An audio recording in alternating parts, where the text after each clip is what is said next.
Hi, Dawn. Hello there, Sharon. Hi. So we're here to talk about how we've coped during the COVID-19 pandemic. Can you give me a quick introduction to you and your background and North, please? Yes, of course. So it's my 3-year anniversary in North. So that was last week, and I've worked in many different industries. I've been in retail with Boots and M&S. I've been with De La Rue, printing money, not literally, with Sage Software, and then out to Finland for 2 years with Otatech, living with my family and working there. And then with Nomad Digital, dealing with Wi-Fi on trains with venture capitalists, and then moving to ships with North now. A number of different roles, from commercial to leadership and change and generalist HR, and that's what I'm literally doing now, all those skills as Global People Director. And this is an interesting business. It's been here over 160 years. We're a mutual, so we're owned by our ship owners. We have many kind of litigators dealing with complex insurance, trying to help our members with all sorts of different challenges. And we're local and global. Okay, thanks. So can you explain a little bit about what we've been doing to address the challenges that we've faced with COVID-19?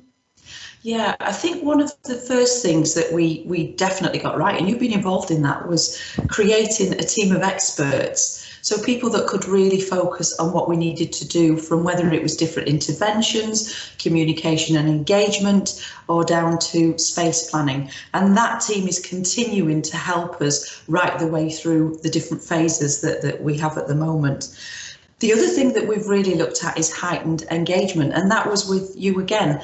And we had a high level pulse survey right at the beginning, so we're able to determine set themes that people were, how they were feeling and how they were working, right the way through now to 100% one-to-one personal assessment with each manager with their direct reports, knowing everything about where they were, how reserved they may feel, and looking now to plan and analyse that data for what happens next. We've had virtual 3 o'clock drop-ins every week with people managers. We've had staff liaison committee meetings, global drop-ins every fortnight, an early morning one with the overseas teams, and a mid-morning one with our UK people. We've had CEO messages, we've had Scrum daily sessions, and we're also looking at virtual new ways of working that we never thought was possible before. We're recruiting people and even meeting and greeting them virtually 3 months into the business, which is a bit bizarre.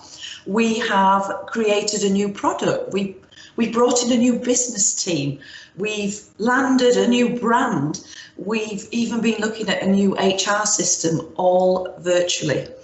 And from a health and wellbeing side, we've focused both on an external perspective and an internal as well. So from an external side, with the CSR and health and wellbeing, we've looked at our seafarers, we've looked at mindfulness. We're even in for an award for Safety for Sea Technology, which is a global view platform where our crews can look at different ports, at the weather, at the trade, at the dangers before they even sail into a particular area. And from an internal point of view, we have had North Natter, which is a closed Facebook, a Friday 5 at Live with our leaders, sharing, as I actually sat here with various wigs on and playing music. So people listening to us as real people and what we were doing and how we were feeling. And then we moved into a step change challenge. And I've just seen the mini video clip this morning. It blew me away. 2 minutes of our people all around the world, different photos, different cycle routes, funny selfies, talking about what we were all doing. And we're moving into a virtual coffee morning soon. So our people will get a thinking of you message from Paul. We're looking at an eco coffee cup and lots of little treats coming their way. We've even got a virtual doctor on hand for people for help too.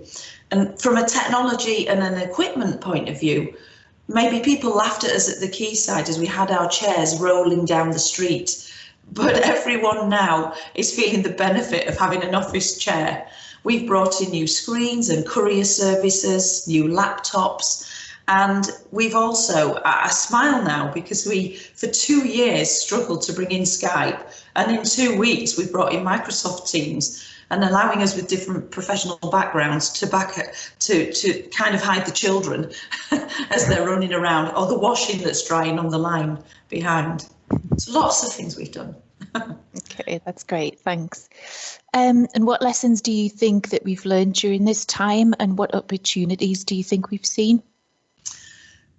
I think it's safe to say that with our overseas people, it was out of sight, out of mind. We really didn't appreciate what was happening with them and to them, and how we could support them with the initial challenges of COVID-19. And I'm pleased to say that we're now working much more closely with them on whether they're returning to their offices or in and out, unfortunately, like Hong Kong and Japan and Singapore and Australia at the moment.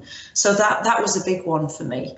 And from a business continuity point of view, I can't even believe that in February we were hidden away practicing how to deal with an emergency and joking about what happened if there was even a global pandemic.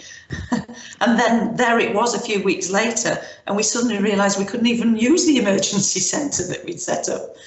And trust is a huge factor. And we found this with the one-to-ones that we've been conducting and the surveys. We had an amazing plus 85% trust in our leaders, coming back from our people telling us that our leaders were great with change, at supporting them, at communicating with them, and they really felt that they could believe in them. And when you looked at external benchmarks on trust, it was sitting at about an average of 60%. And then the certainty in the midst of all this ambiguity. You know, even last week when Boris was speaking, Paul was ready as our CEO to press that button on the scope and script that you'd supported him with. And there we were reassuring our people that no, don't worry, you're not going to return in August. As we said, we're looking at September and we're carefully planning this with you. And that you need to engage all the time. And you can drive change and you can dispel myths. We've broken down that wall of you'll never be able to work virtually. So you have to keep on going with that. And we keep asking ourselves and challenging ourselves with what do you really need to do to be in one room to work together? Because now we're working fully virtually. And then from a time factor, you have a different kind of work-life balance. So we're saving on commuting time. We're saving on running from room to room. But we need to be very mindful that we're now Zoom to Zoom. And that in itself, can really be quite draining, but we're still able to engage with everyone. Okay, great, thanks. And finally, what kind of advice or top tips would you give to other people right now in terms of where we are and looking forward? Well, I think I've hinted to it all the way through this, and that's engage, and engage.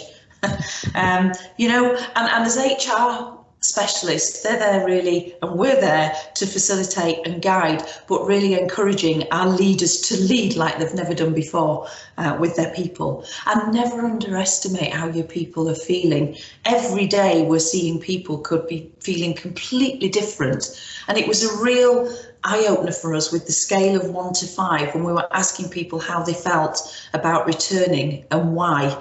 And that told us a lot and is helping us now to work on how we can bring those people with us. And from daily, we're listening to government advice, but it's about staying one step ahead on everything that you're hearing. And over consult, keep reassuring, keep giving the CEO messages as well. And give little virtual mini clips like I spoke about this morning, a 2-minute clip of music about our people and sport, or whether it's what we used to call our Summer Baltic, a virtual session, and mini business clips of our leaders before they go into hearing more about what's happening around the world. And there's no new written book, so write your own chapter on what happens next. Please try and lead, don't follow. Have the confidence in what you're already doing. Capture all the good bits and keep experimenting. And I guess if I was to leave everyone out there with one question that they should be asking their people, it's what beliefs or long-held assumptions do you need to explicitly reset in your business to help you recalibrate how you move forward, because now's the chance to do that. Couldn't agree more. Yeah. Okay, that's great. Thanks very much, Dawn. No problem. Stay safe and sane, as we keep saying as well, Sharon. Okay. Thank you. Bye. Bye.